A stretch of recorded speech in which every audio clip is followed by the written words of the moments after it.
like to introduce to you our testing equipment.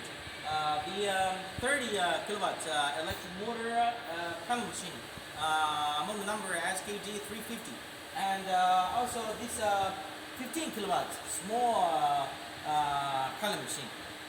This 30 kilowatts pellet machine is a complete unit.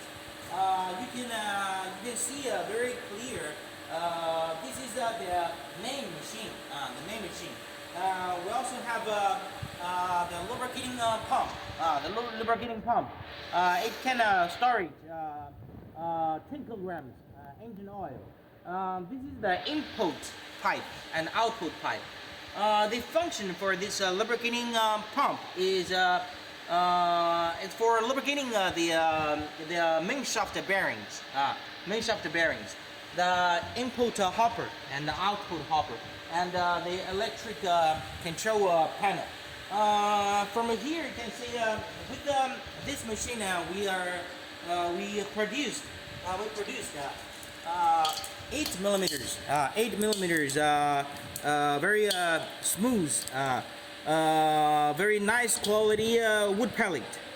This is kind of hardwood.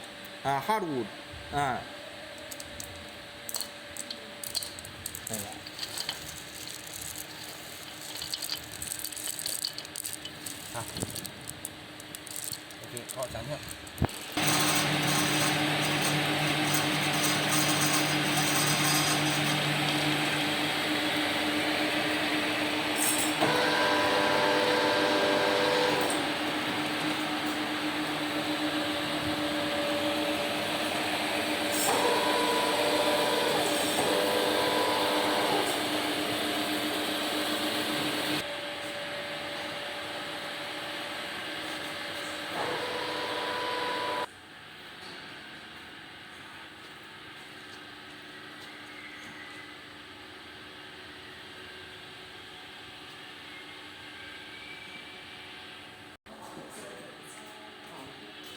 不知道什么。